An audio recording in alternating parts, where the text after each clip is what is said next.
students, so our next topic in artificial intelligence is neural network.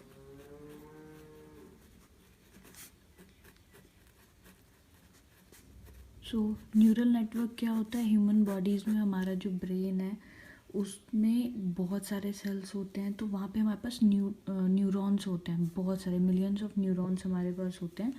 तो अब यहाँ artificial intelligence में हम न्यूरल नेटवर्क क्यों पढ़ रहे हैं? क्योंकि हम क्या कर रहे हैं, जो हमारा न्यूरल नेटवर्क है, मतलब जो हमारे ब्रेन है, उसको हम आर्टिफिशियल न्यूरल नेटवर्क में कन्वर्ट कर रहे हैं। हम उसको क्या कर रहे हैं?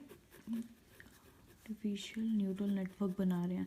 तो आर्टिफिशियल न्यूरल नेटवर्क बनाना मतलब कि जो हमारा ब्रेन है, उस ब्रेन के जो फंक्शंस हैं, जो हमारा ब्रेन फंक्शन करता है, उसे हम मशीन्स में डाल रहे हैं।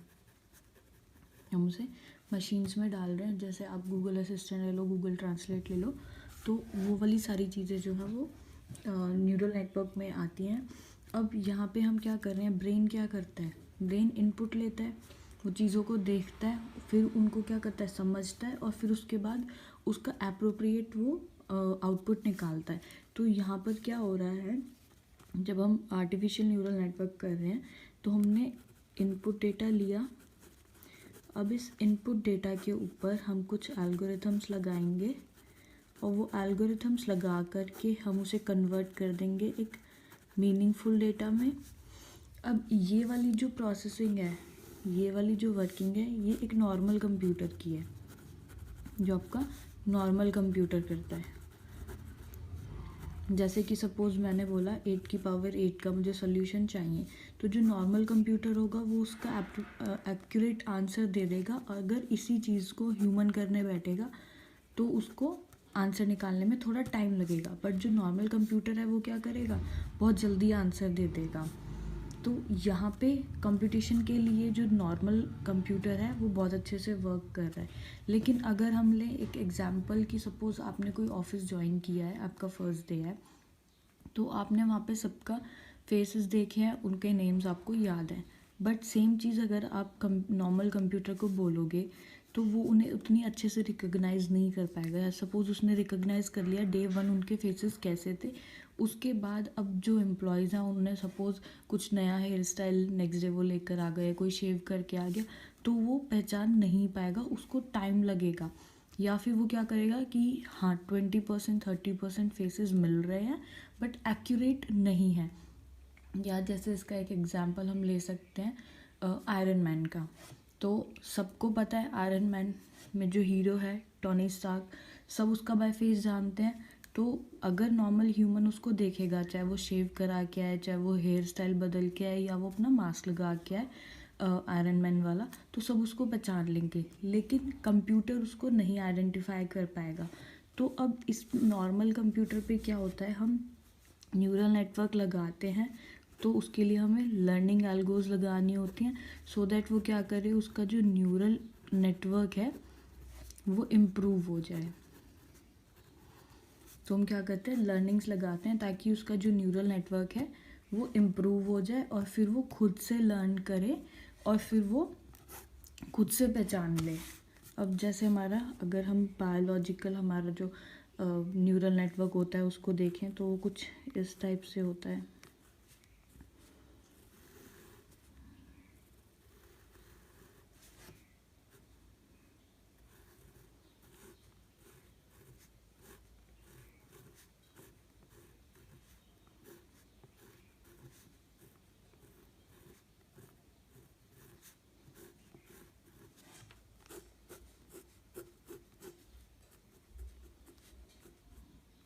कुछ इस तरह से जो हमारा बायोलॉजिकल न्यूरल नेटवर्क होता है वो कुछ इस तरह से होता है।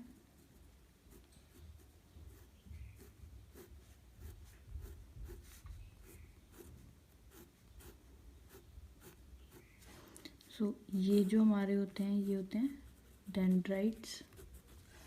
देन ये है हमारा सेल बॉडी,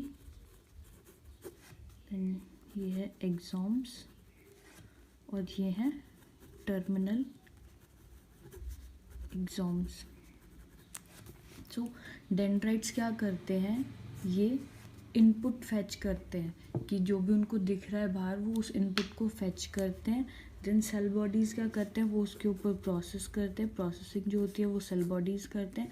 देन एग्जॉम्स उसको पास करते हैं, इधर सेल बॉडीज से पास होते हैं वो, फिर फाइनल एग्जॉम्स में जाते हैं। तो ये जो पासिंग होती है एग्जॉम्स के थ्रू होती है। देन जो टर्मिनल एग्जॉम्स होते हैं ये आगे डेंड्रॉइड्स के साथ में अटैच होते हैं, उनसे कनेक्टेड होते हैं। मतलब बहुत सारे ऐसे नेटवर्क्स होते हैं। फिर वो डेंड्राइट्स क्या है, नेटवर्क्स है, तो ये आगे अदर नेटवर्क से कनेक्टेड होता है। तो सिमिलरली अब ये तो हमारा क्या हो गया, ये हमारा बायोलॉजिकल हो गया। तो अगर हम आर्टिफिशियल इंटेलिजेंस में देखें तो कैसे होता है, हमारे पास एक फंक्शन है, हमारे पास इनपुट्स होते हैं x1 x2 टिल xn, उसके ऊपर कुछ वेट होता है और फिर हम मैथमेटिकल फंक्शन उसके ऊपर लगाते हैं और फिर वो हमें कुछ आउटपुट देता है। सपोज हम क्या कर रहे हैं, यहाँ पे हम लीनियर फंक्शन लेते हैं। अगर हम लीनियर फंक्शन लें तो यहाँ पर हो जाएगा सिग्मा x1 w1। तो अब ये क्या करेगा, ये कुछ ना कुछ आउटपुट जनरेट करेगा और फिर उसको कंपेयर करेगा थ्रेशोल्ड वैल्यू के साथ। थ्रेशोल्ड वैल्यू के साथ वो कंपेयर इसलिए करेगा, वो चेक करेगा कि जो उसका वैल्यू आ रहा है वो एक्यूरेट है या नहीं है। तो एक्यूरेट जितना ज़्यादा होगा वो उतना करेक्ट होगा। तो इस तरह से ये पूरा न्यूरल नेटवर्क जो है काम करता है, सेम एज इट इज़ जैसे हमारा न्यूरल ब्रेन वाला काम करता है वैसे ही आर्टिफिशियल इंटेलिजेंस में जो हमारी मशीन्स होती हैं उनको हम उसी टाइप की लर्निंग्स देते हैं, लर्निंग एल्गोज लगाते हैं ताकि वो भी अपने आप से सेल्फ लर्न करे और आगे आंसर दे।